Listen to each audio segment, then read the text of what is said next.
Assalaamu calaykum waraxmatullaahi tacaala wabarakaatuh.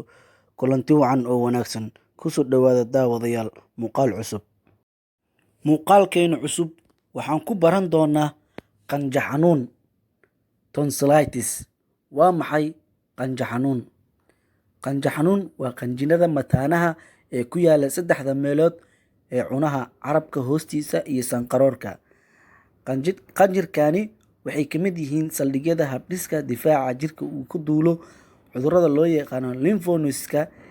Inta badan lagu kaydiyo unugyada ka hortaga jeermisyada. Waa maxay caabuqa ku dhaco qanjaha ama qanjo xanuunka? Waa caabuq ka yimaado qanjaha dalqada pharyngeal tonsillitis, wuxuuna ku fidaa kuwa sanqaroorka adenoidska iyo kuwa carabka ka hooseeyo lingual tonsillitis. Maxaa sababa qanjo xanuun? Inta ugu badan waxaa sababa nooca jeermiska loo yaqaano bacteria ee la yiraahdo group A beta hemolytic streptococcus. Waxaa kaloo sababa jeermiska loo yaqaano virus AB virus.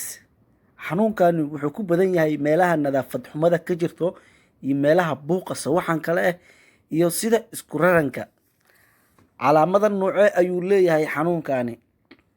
Xanuunkani wuxuu leeyahay calaamadihiisa haddii aad qofka ku aragto xumad, cuncunyo xanuun fara badan marka la liqaayo ama la calaalinayo, qanjirka qoorta ama barar sameeyo, iyo hawo qaadashada oo ciriiri noqoto siba habeenkii markii la hurdaayo.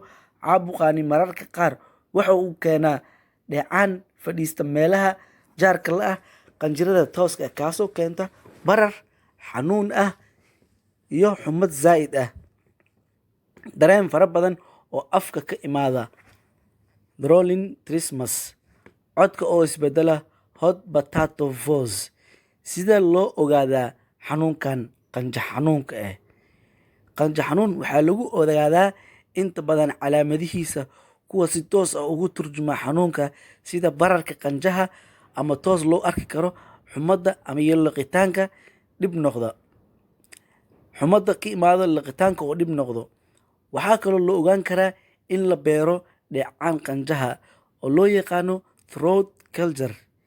Dhiigana waxaa lagu ogaan karaa in bakteeriyada ee ku jirto azo. Daaweynta qanjo xanuunka sidee lagu daaweyn karaa? Daaweynta qanjo xanuunka waxaa iskugu jirta mid taageero ah iyo mid si caadi ah loo daaweyn karo. Daawada taageerada ah waxaa la siinayaa dhibanaha xumad baabi'iyaal sida paracetamol ama aspirin. Haddii aan waxba cuni karin qofka, waa in lagu xiraa dareere ama faleembo, normal saline, ring lactate or glucose.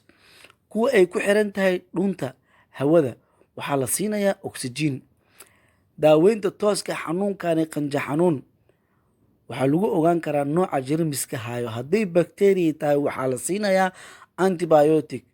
Waxaa kaloo la siinayaa daawooyinka hoos u dhiga caabuqa loo yaqaano corticosteroid. Xanuunkan haddii aan la daaweyn muxuu ku keenayaa ama muxuu sababayaa? Qofka hadduun helin daawo, waxaa ku imaan kara haddii bacteria sababtay xanuunkan waxa ay keeni kartaa rheumatic fever oo ah jirka meelo badan inuu waxyeelo ka soo gaadho, sida bakteeriyada oo ka faa'iideysanaysa awgeed wadnaha, kelyaha iyo kalagoyska ayuu dhaawici karaa. Dheecaan fadhiista xunaha iyo wuxuu gudbin karaa qoorta, waxaana halis in qalliin lagu sameeyo waaye.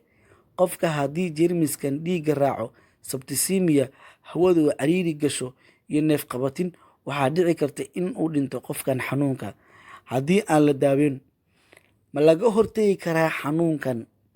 Maxaase looga hortagi karaa? Waxaa looga hortagi karaa lambar 1 in aad ku dadaasho nadaafadda.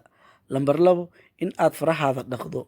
Lambar 3 cuntada aad cunayso in aad isku hubiso. FG fiiro gaar ah waana digniin. Iska ilaali wadaagga agabka cuntooyinka ama cabitaanka sida ayadoo la nadiifin. Iskana bedel cadayga. Marka laga helo xanuunkan, hana isticmaalin. Dadka cadayada isticmaalo ama ku cadayda cadaygooda ama gadaal cadayga iga jabi tiraahid, waxaad dareemaysaa markaas cunno xanuun markiiba, laakiin waxaad raadsataa meel aad isku daaweyn karto. waxaan filayaa cashirkaas in aad uga bogsateen.